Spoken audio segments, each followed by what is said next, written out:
that as well, and then I'll get you all in tune with what you can do here for our turtles and beaches. Thank you. Well, I'm Deb Rothenberger, and I'm with the Native Plant Society.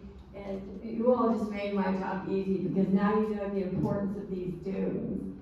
And not only for storm protection for us, but also they are critical for the turtles that we have these dunes.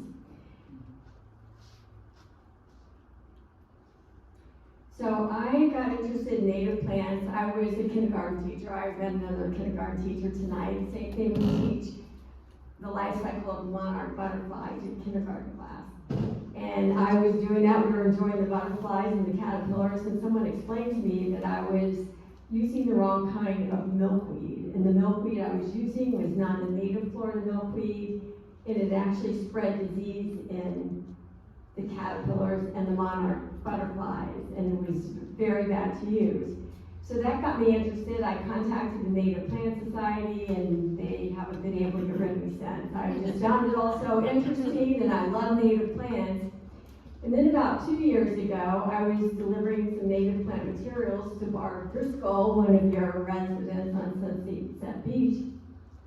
And she invited me to come to join a group of hers. She said it's a really nice group of people. We meet on Wednesday mornings for an hour, and we just pull invasive plants from the dunes. And I had no idea. There are so many invasive plants in our dunes, and that's what I'm going to talk about tonight, just so you know how you can help with this. But her group was so good, and she set up such a great model. They work very closely with the city of Treasure Island, who's been very supportive to them. They aren't just going out in the dunes on their own. The city knows what they're doing. They know where they're going to be.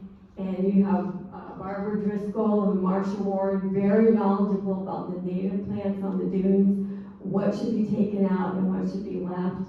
And so I worked with them for, one season, and learned from them. So then I copied what they did, and we have our own franchise group in St. Pete Beach, and we're doing the same thing. So to explain what invasive plants are, I'm going to first tell you what native plants are. And they're basically plants that have been here for thousands of years before any kind of European contact. Because when people started coming here, they started bringing plants from other places. And as you know, everything grows so well in Florida, and a lot of these other plants started growing well here. These are some examples of our native plants. Our native plants are usually not as showy as other plants. Florida, the name really does not mean land of flowers. When the first people came here, they wouldn't have seen a lot of flowers. They wouldn't have seen a lot of green. But we do have some beautiful flowers. This arrangement is one that Marsha Warren did from her own yard. And they're all coastal plants. But so we do have some beautiful plants. The purple one is a native Florida plant. It's the host plant for the Gulf fritillary butterfly. And of course we have our seodes and our cabbage palm, which is our state tree, even though palms are not actually trees, but that is our state tree. And why are these coastal plants so important? One of the main reasons is they stabilize the dunes. They're what's helping hold the dunes together. The other, they also provide habitat for our coastal and migratory birds. And as you heard earlier, these dunes also protect areas so our sea turtles can come up and have a place to nest. Because the dunes actually help build the beaches too. And the way that the coastal native vegetation stabilizes the dunes, you have seodes, and when the wind blows sand, it'll hit the tall oaks, and the sand drops down, and that actually builds up sand, which also stimulates growth of the seodes, and so you get height to your dunes. Then you have, there's so many native plants on the dunes, but these are some of the more visible ones. You also have a native scabola, and what's great with that is the roots from that generally grow more horizontally, where the COs can have roots down, I've heard as deep as 50 feet. And so when those two roots are growing amongst each other, then you have kind of a net, and that helps hold the sand together. In addition, you have plants that grow on top, like the railroad vine, which also helps to hold sand in place when the wind is blowing it. And then you have sea graves, which are really kind of the beefcake of the dune. They're so sturdy and deep roots, and they definitely help hold the beaches together. And if you want to see how much COs can contribute to a dune, this is an area down, I live in St. Pete Beach, but this is down on Paso Grove Beach back in 1985. This is before we moved here, but these were some of our neighbors that volunteered and went out and planted COs. And you can see from the picture how flat that area is. But they planted COs. Like I say, that was 1985, so now, not quite 40 years later, that's what this exact area looks like. And it's built up, it's kind of hard to get the perspective from this, but these dunes are extremely high. And this was after Adalia, so they were not affected at all. So these native plants that are on the dunes are really important. Now, what are the invasive plants? Probably most of you are familiar with Brazilian pepper. We have it growing everywhere.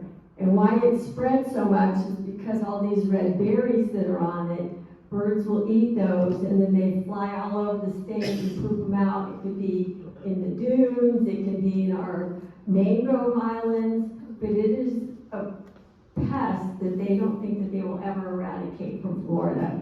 And it will go into an area and it will completely take over, and you'll end up with what we call a monoculture. You'll have one kind of plant, it'll be the Brazilian pepper. And so these are plants whose natural areas should not be in Florida, and they become naturalized. So you'll have areas that are, there's no one's gone in there and planted them. There are wild areas, like in our dunes. You might have different kinds of forests, especially mangrove forests, and you'll have these plants all growing on their own.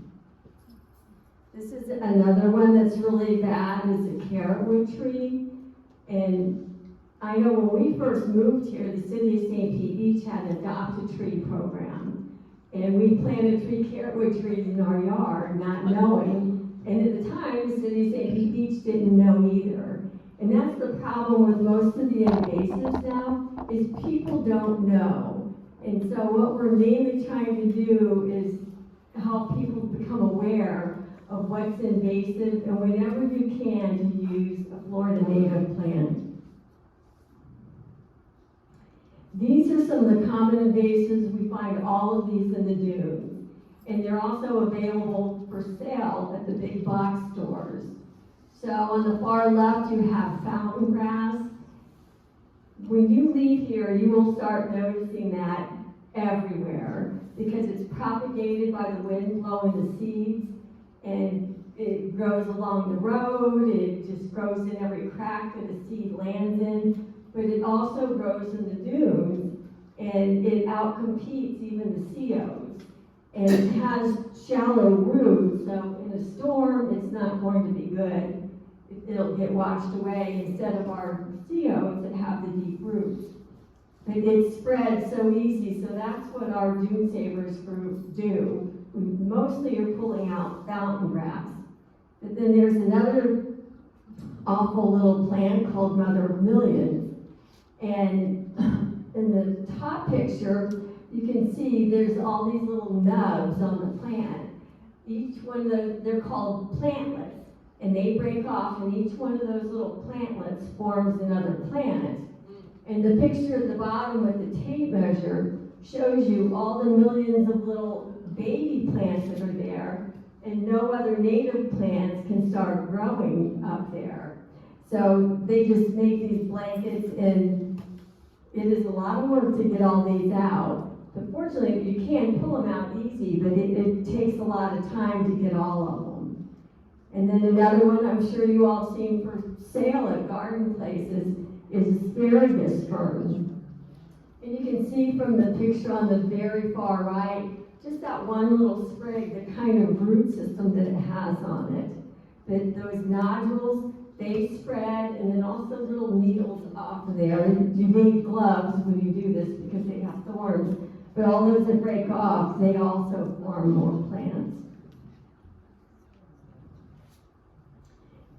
These are some more invasives that we find out there. This one is called mother-in-law's tongue.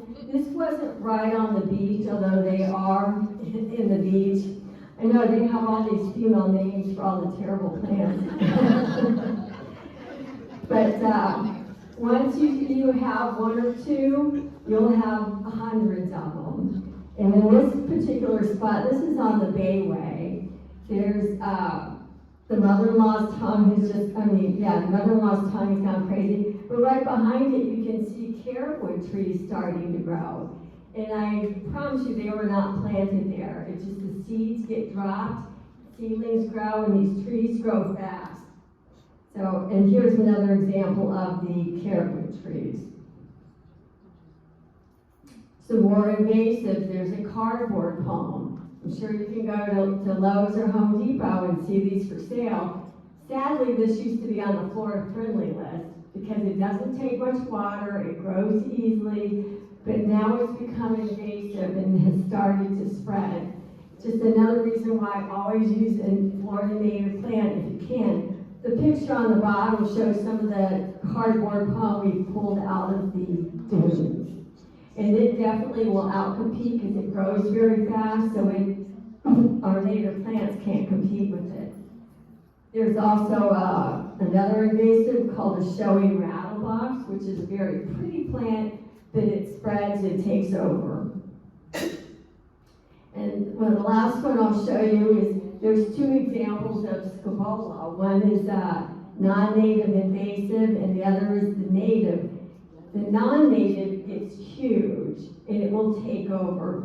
One way you can tell the difference if you might have it in your yard, the non-native has white fruit on it, little white berries, whereas the native has black. It's also called inkberry, but our natives can't compete with these non-natives. And this was the main one. This is the sign that Barbara Driscoll made. And it can be a really easy choice when you're planting, just to choose a native Florida plant instead of using an exotic plant. And even though they sell fountain grass everywhere, it is invasive and it's really a problem in the dunes. If you look at that picture of the fountain grass, you will start seeing that everywhere. So, what can you do to help preserve our dunes? First of all, here in Treasure Island, you can email and join in the group at the Dune Savers. This is a pile of fountain grass. I think this is the picture of the Dune Savers. That was the first time I ever went. But we pulled out all that fountain grass out of the dunes. And if you have any of these invasive plants in your yard, it's good to remove them, especially if you have Brazilian pepper or carrotwood because they spread everywhere. The third thing you can do is don't buy these plants. That's part of why they keep selling them, because it's a multi-million-dollar industry. And as long as people keep buying them, they'll keep growing them. And also spread the word, because it's mostly, people just have no idea that they're putting these things in their yard that are so harmful. So, in a nice way, if your neighbor has these, let them know. I know that can be a sensitive thing to do, though. And lastly, just kind of in summary, this picture on the far left, you can see this is down at Passigrill, but there's a turtle nest where the turtle, there wasn't much beach, and so it starts going up that steep dune that had washed away. But so it affects the turtles, Also, we've learned a little too late not to build quite so close to the water, and just to really protect our dunes, don't plant invasives. And I'm sorry to give you so much bad news, but now you see why my family calls me Debbie Downer. But anyway, if you have some questions, I'll be glad to maybe just take one or two questions. But thank you very much.